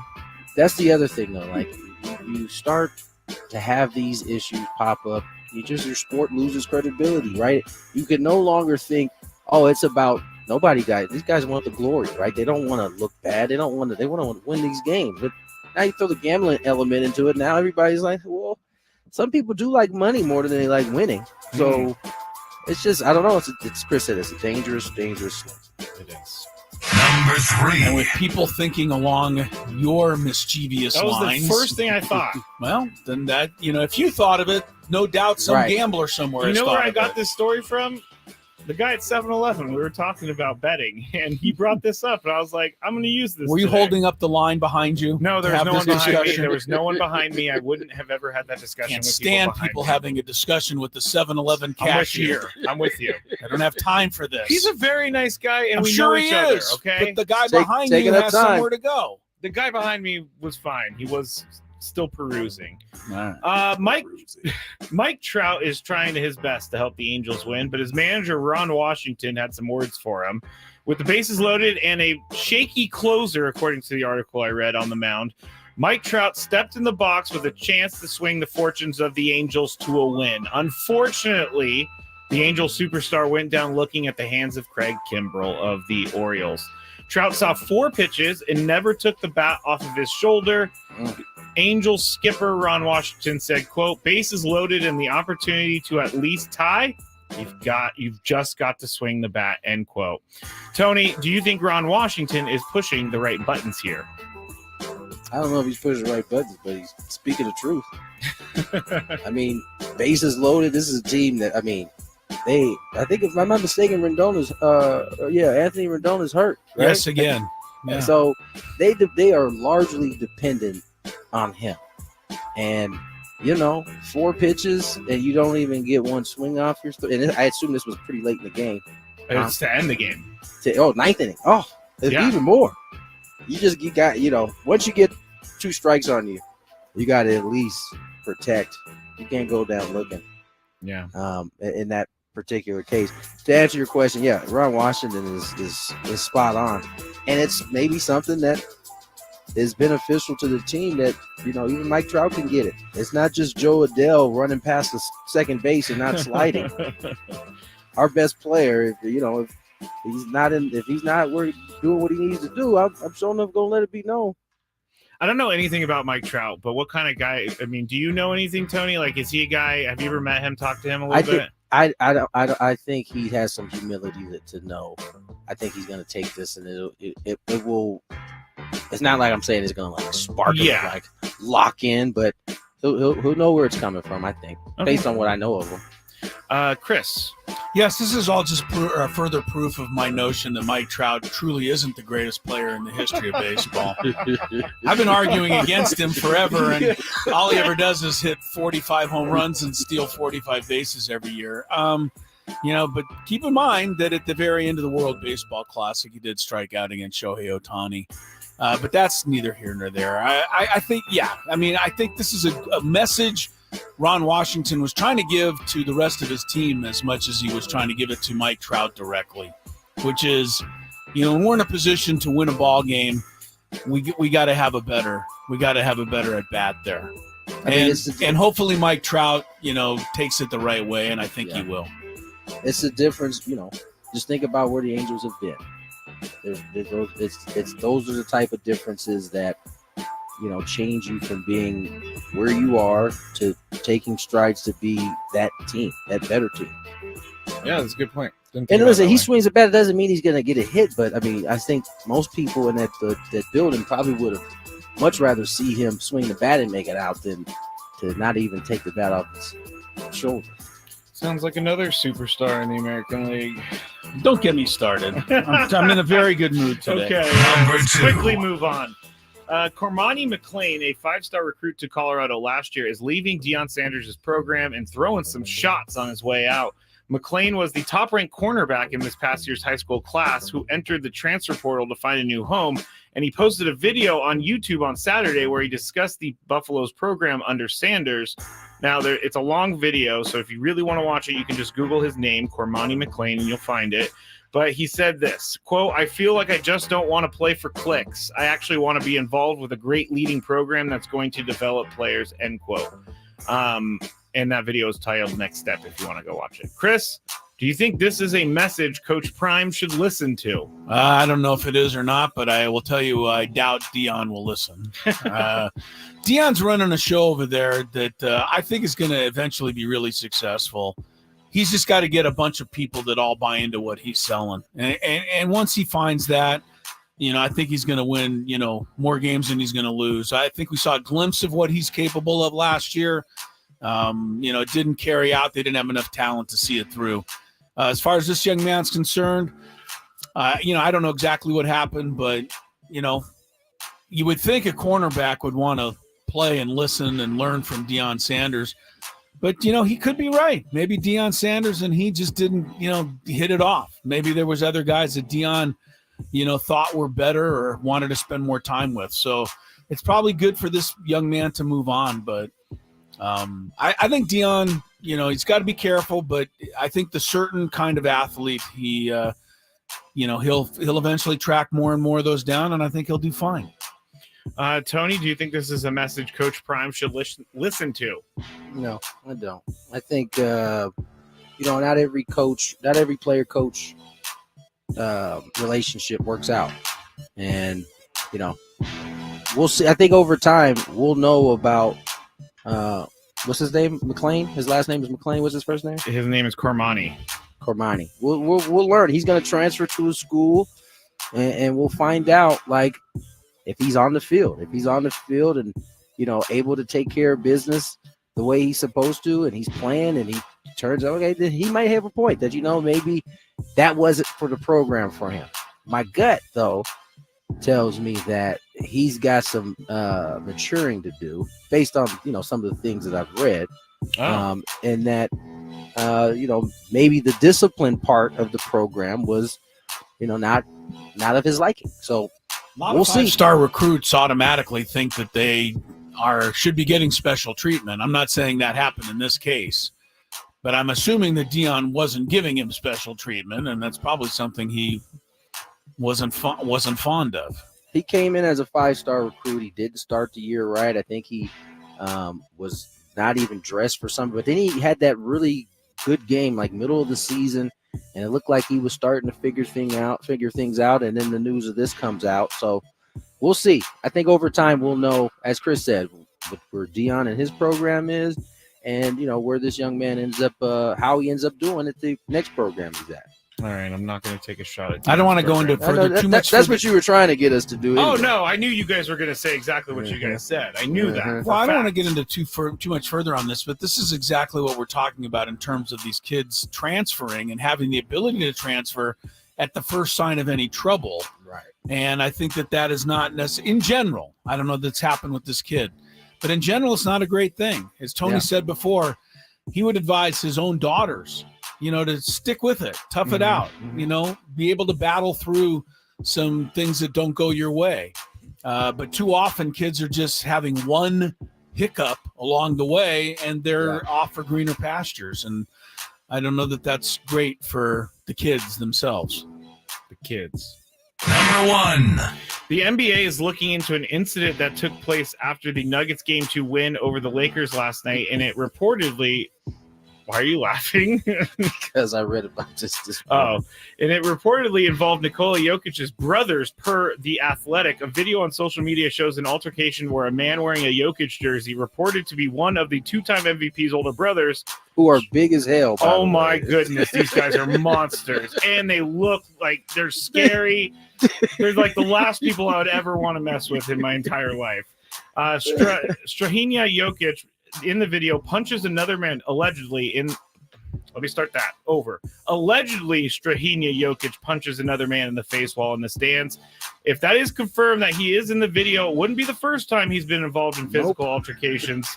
And honestly, it's not good. In 2019, he was arrested for allegedly choking and pushing a woman while the two were inside a Denver apartment. He was later charged with second-degree assault. Tony, should Nikola let his bros know they need to stay at home? Well, given how big they are, I don't know. I think they're all older. They may not listen to older. They might be the only people who can stop Jokic, by the way. Goodness, they're so big. They're so big. Both of them. He has two brothers that are like the exact same size. Yeah, they're WWE wrestlers. I don't know that. I mean, I think he needs to tell his brothers to chill out. But I don't know that they're gonna they're gonna listen to Jokic all that much. So maybe they just have to be banned from going to this next game. If they punch somebody in the face, they will be going to Staples. I mean, he's punching people in their home arena. So what's going to happen when he goes to Los Angeles? Good point. Very, very good point. Chris, I'm just showing a picture of his brothers. They are very large and so they're boisterous. They're boisterous is a good word to put. Well, I can't speak to this incident because the video is a little bit sketchy, although it does appear to show that he's involved in an altercation. All I'm saying is the Denver Nuggets right now are, doing great things on the court. Their relatives are not doing great things off the court.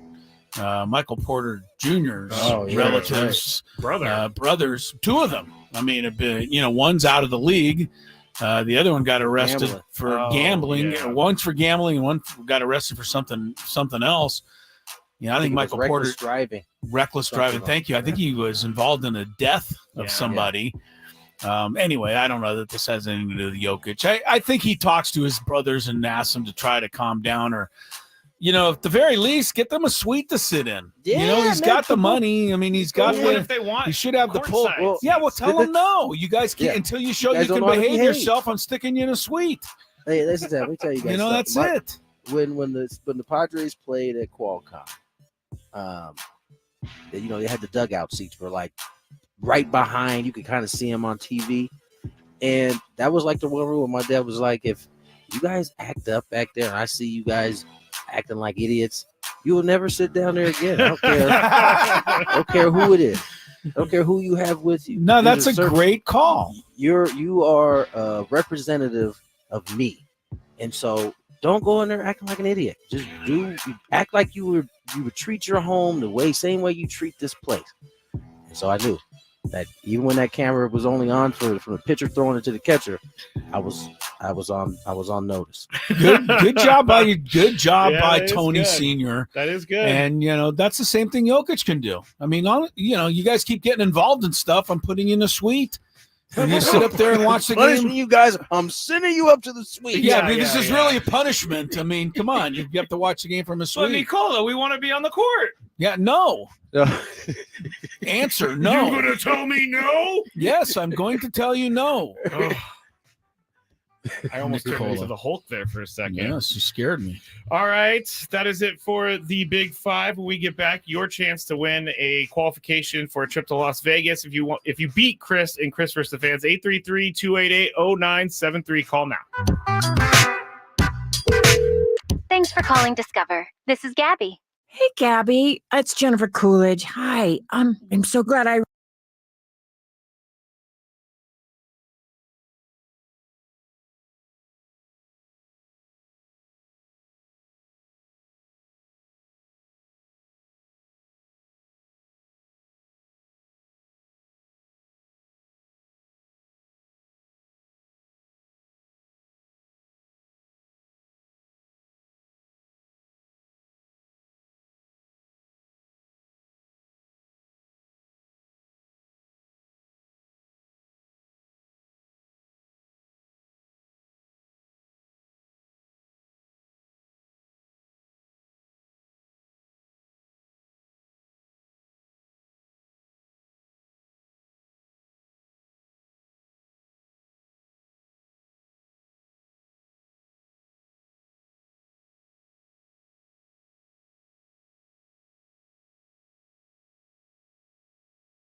Happy hour time here on Gwynn and Chris. Final segment or two of our Tuesday get-together ahead of Sam Levitt's Padres pregame show. Then at 5:30 today, Jesse Agler will call the game.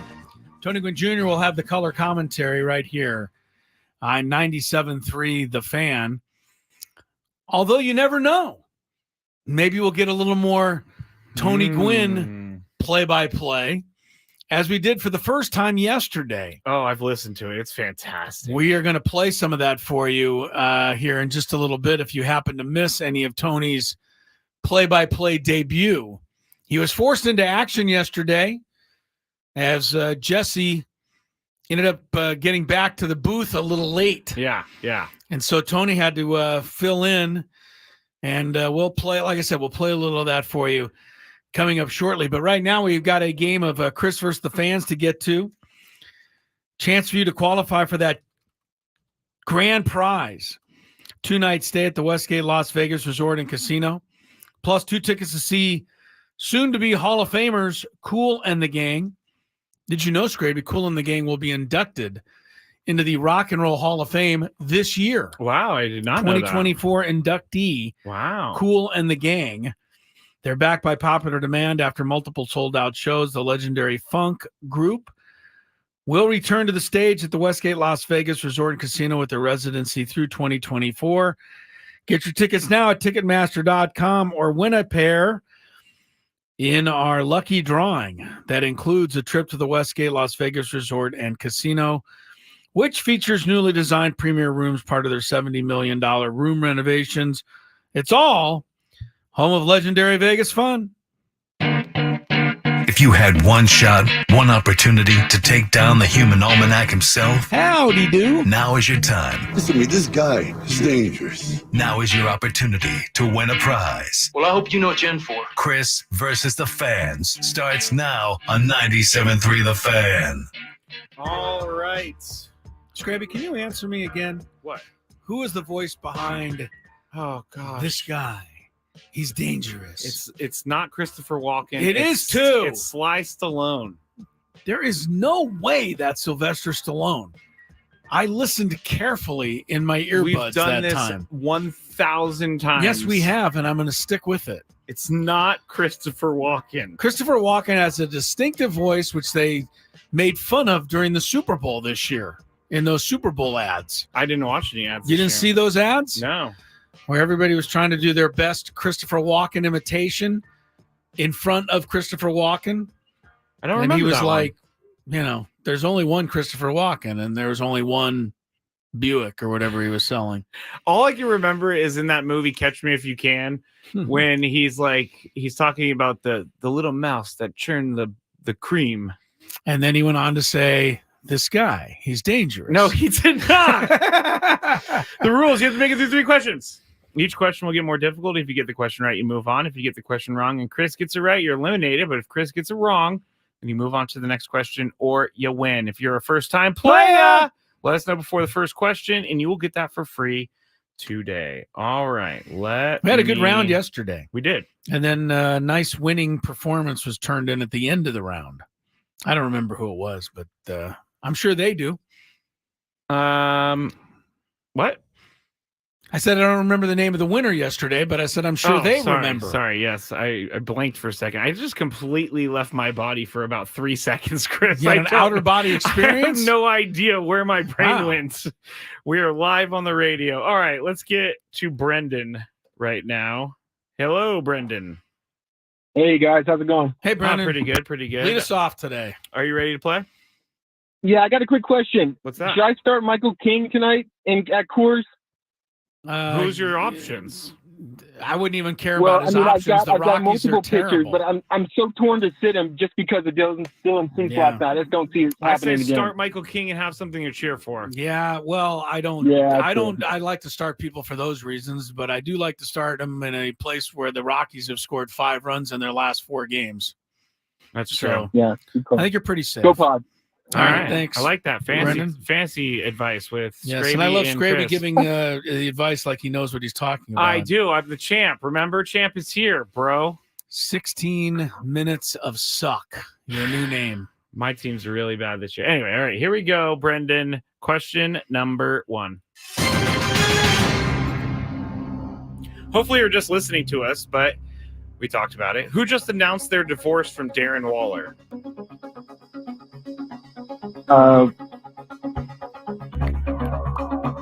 Would that be the Giants?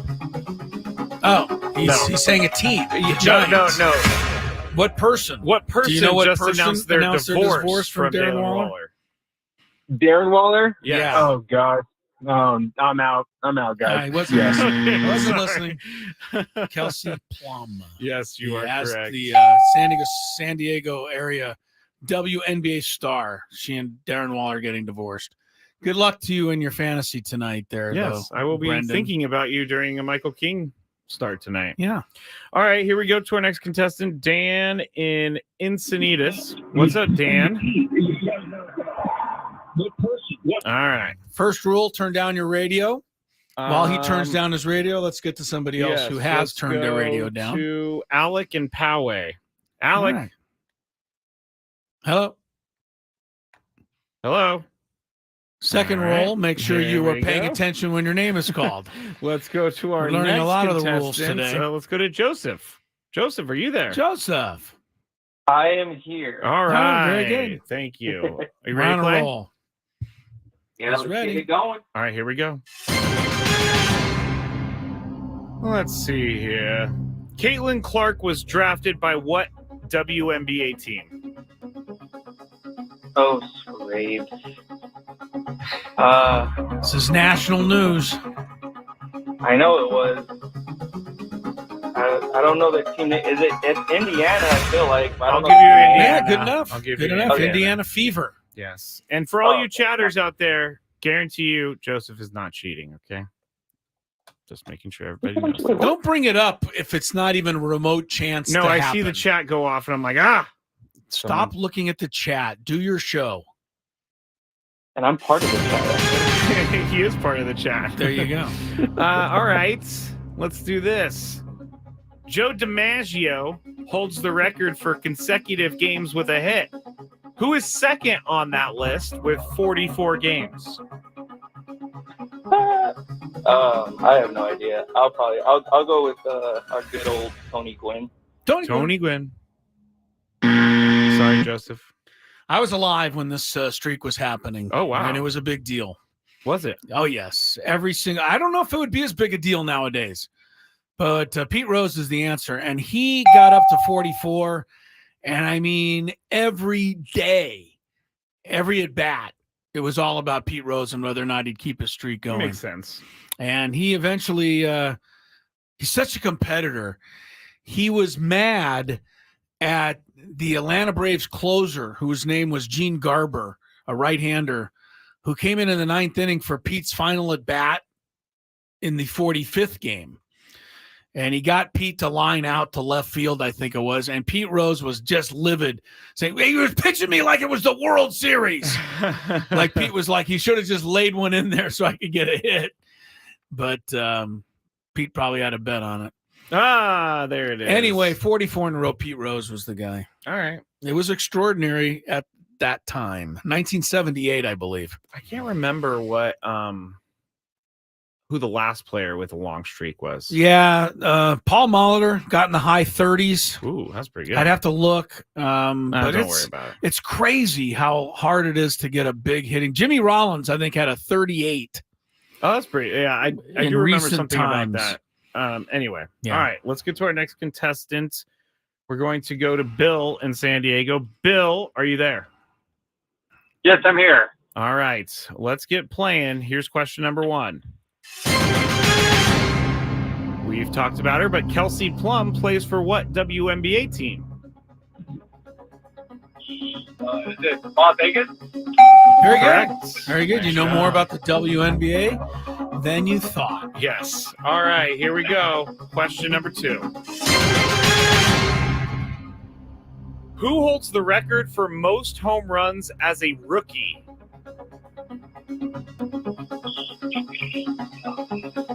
I'll say, oh gosh, I knew Mark McGuire held it, so I'll say Mark McGuire. Mark I'm going to stay with Mark McGuire. Mark no longer holds a record. Stay there, Bill. That's because the guy's name is Pete Alonso. Oh, I believe, who holds it now. Sorry. Very close, Bill. Dang it. I was trying to think of the player's name, and I can't, who had the record before McGuire. It used to be 38, and then McGuire just obliterated it with his 50-something. People are going to hate me for saying this, but Juan Soto just made a terrible defensive play in the outfield for the They're going to Yankees. hate you saying that? Because they're tired of me complaining, which I understand. I do understand. I'm going to chill back on that, but on TV, they've showed Juan Soto diving at this ball about 150 times. Okay. Anyway. All right. Sorry about that, Bill. Let's go. One more and then a tiebreaker. Let's go to Luis in Lemon Grove. Luis, are you there? Yes, sir. Hey, All Luis. right. Are you ready to play? Good luck. Thank you. Yes, sir. All right, He's here we ready. go. Which is the only MLB division to have, coming into today, which is the only MLB division to have all teams at 500 or better?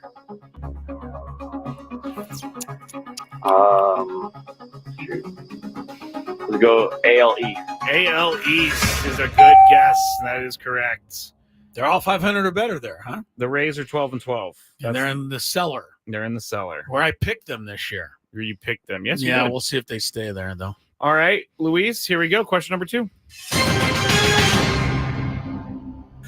Who holds the record for career home runs as a San Francisco Giant? It's a San Francisco Giants. San Francisco Giant. Or is it the Giants? San Francisco You Giant. sure? I'm just asking because you. Barry Bonds. That would be a great guess. Incorrect. It's not really much of a guess when my it's God. wrong. I don't know. Chris. I'm going to say San Francisco Giants. Yes. So, Willie Mays had a lot. So did Willie McCovey. I'll go with Willie. They're both Willie. I know. Waiting. Willie Mays. Willie Mays is correct. God, I got lucky. All right, Luis. That was harder. You know what? There's no winner today. Wow. I mean, we're up against it, Chris. Okay. No Or do winner you wanna today. do- You just called it. You're the producer of the show. No, all right. We're going to do Willie Mays stats for the tiebreaker. Just do a quick tiebreaker. Somebody will win. We will, because I need to make sure someone qualifies. So We still got plenty of show left on the other side. do we? Yeah. Why can't I find Willie Mays's Well, you gotta go to Baseball Reference and I type found in it. Willie All right. Mays. No, I know that, Chris. I Oh. know that. All right, let's go to Mark in Bay Park. Mark, are you there? Yes, I am. How are you Mock guys? and Bay Park. Mock and Bay Park. All right, here we He's go. probably never been to Boston in his whole life. but Have you been to Boston? Have you ever Mock? been to Boston, Mock and Bay Park? Not yet. I want to go. All right, Okay. good. Well, you'll enjoy You got to it. tell It's a people great... you're Mark from Bay Yes, Park. when you walk around, say, hi, I'm Mock from Bay Park. and then they punch you. Yeah, they'll probably get out of here. All right, tiebreaker. I'm gonna ask Chris for a number, and he's gonna give me an answer. You're gonna guess whether or not the actual number is higher or lower. Willie Mays, how many in his career? How many hits did he have, Chris? Well, I actually know that. Okay, let's go to a different one. I mean, everybody knows. No, I don't know exactly how many. How he had, many? but that's a number that. How many triples did he have? That's a good question. All right. Willie was faster than faster than fast. I bet he had 125 triples. 125, maybe triples. more. Mark in Bay Park, is it more or less? The And actual number. Willie, he was a legend. I'll go with higher than that. All right. Good call. Yeah, hey, way to go, You Mark. win. Yeah. He was a legend. Stay there, Mark. There were many more triples back in the day when Willie played too. He had 141, so you were close. Oh wow. Okay. Yeah, you were I very close. honestly thought he'd have like 200 or so. Interesting. Very good, Mark in Bay Park. Sit tight. And you may not ever go to Boston, but you could be winning a trip to Las Vegas. So that's a good start. We'll take a quick timeout. When we come back, Tony Gwynn Jr. pressed into duty as the play-by-play voice of Padre baseball. How did it sound? I can't wait to find out. From the 97.3 The Fan Traffic Center, here's Kelly Danick.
Oh, what a day.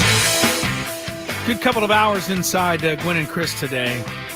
Unfortunately, all good things must come to an end. Sam Levitt sits so patiently outside. Have you ever seen the man work, Skraby, from just outside of our Odyssey Palace studio window? He's got 2 computers. All right. I mean, it's unbelievable how hard at work he is digging up factoids. He is. For your knowledge. I don't know if they can hear us out there, and but he's enjoyment. not looking at us. So. Well, nothing can disturb a man when he's working. You know, when an artist is, at work there. Point. I mean, Great it's, point. it's like Van Gogh over here with both ears. Sammy Levitt. He does indeed have both ears. He does have both ears, unlike Van Gogh. Anyway, Padre pregame show's coming up in about 10 minutes. Ryan Feltner. That's not a name we're too familiar with. Starting for the Rockies tonight. A young right-hander, has some pretty good stuff. In fact, I saw one of those really weird statistics, not BABIP, but it was percentage of swing and miss rate on balls in the strike zone. Oh, my goodness. Like, are there people that really care about this? I mean, I guess that's an okay stat, but it's a lot. It shows that you can throw strikes and people won't always hit them. Yes. Anyway, he was 4th in the majors in that category so far. That's so not Feltner, good. it doesn't sound like he's going to be a gimme tonight. But the good news is the Rockies just cannot hit, and Michael King's been pitching lights out. He'll be on the mound for the Friars this evening as they go for the first 2 of that series. All right, last night, Tony Gwynn Jr.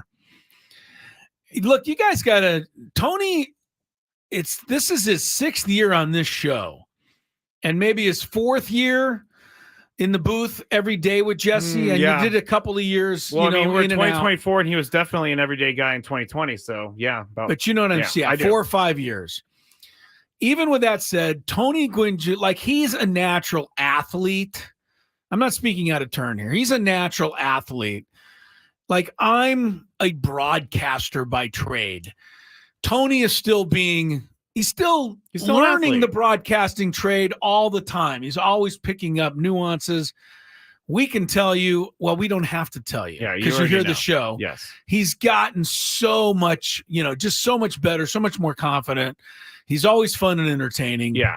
And, one of the main reasons why our show's been so lucky to have a really fun run here for the last 5 or 6 years is Tony. But when it comes to being stuck in the booth and all of a sudden the light goes on and you have to do play-by-play and you've never done it before. I can feel the panic now. Right. You've never done it before and you don't have any preparation. It's not like somebody says, hey, Tony, bottom of the 6th inning today, I'm going to need you to do play-by-play. Yeah. He just had to do this because Jesse couldn't get back to the booth. And here's how Tony sounded last night. We talked to him about it, earlier, but here's how it actually went. 1-1 ball game as we enter the bottom half of the 6th. Padres baseball brought to you by Symbiotica, the official wellness partner. Smart. Of the San Diego Padres. Nice job. Here, pause that. You know why he's smart? Because he went to something he knows. Oh, yeah. He read a promo. Yes. Read a promo, which is something you've already normally do. Make it seem as normal as possible. Okay, very good start for Tony there.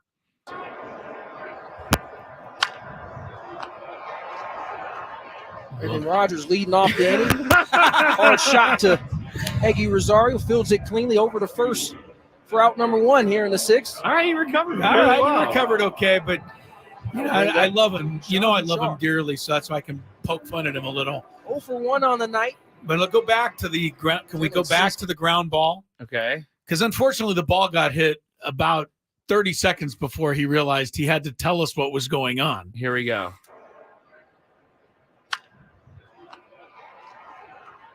Brendan Rodgers leading off the inning. There you go. Hard shot to Eggy Rosario. And we know Tony well enough. I'm not going to say he was panicked, but you could hear it in his voice. Yes, he was trying to think of what to say. But again, he had no prep time, right? He was just thrust into this. No prep time. And when he sees a ball hit, what's the first thing he's taught to do?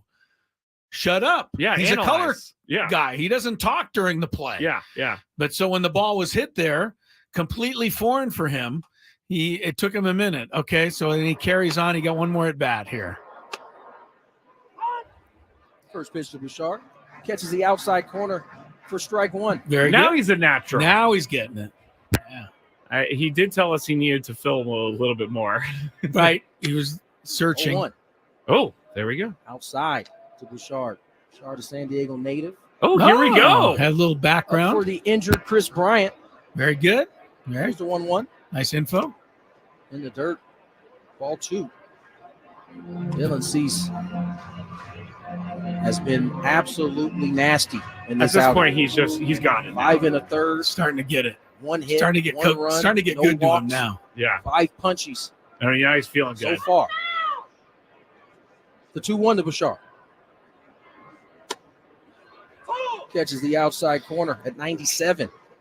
Now he's starting to moves look the 2-2. over his shoulder like, where is Jesse? He is. He's like, Jesse is Jesse ever gonna okay? come back? On both sides offensively. Is he okay? Here in No tonight's kidding. action. You didn't know how long he's going to have to do this. No. And Dave's pitch. probably like freaking out.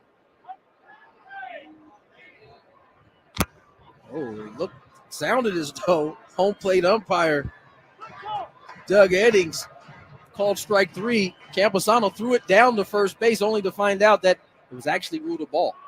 Oh, I remember that. Yeah, that would have been confusing for sure. Yeah, that's good stuff though. Actually. All right, Tony. Great job. Nice He is job. filling in for 2 batters yesterday. And Jesse got back in time before Tony.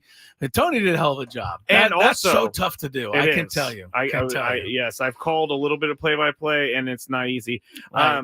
And earlier in the game, when I was driving home, I was listening, and I guess his cue cards that he has to read flew out the window of the broadcast booth. Oh boy. And some fan had to go get them, or did get them, gave them to an usher, and the usher brought them up for Tony. So that's pretty nice with that. You call him Butterfingers. Butterfingers. Letting those slip out the window. I think it was a gust of wind, they say. Oh, they I see. say. That's what they're saying. Yes, they say. We'll have to double check on that. I agree. All right, another big evening of sports gets underway. NBA playoffs, Stanley Cup, Padres, Rockies. We're back tomorrow at 2 o'clock to wrap it all up for you. Don't forget the NFL Draft Show Thursday night at 5.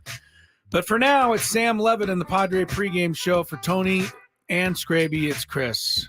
Enjoy.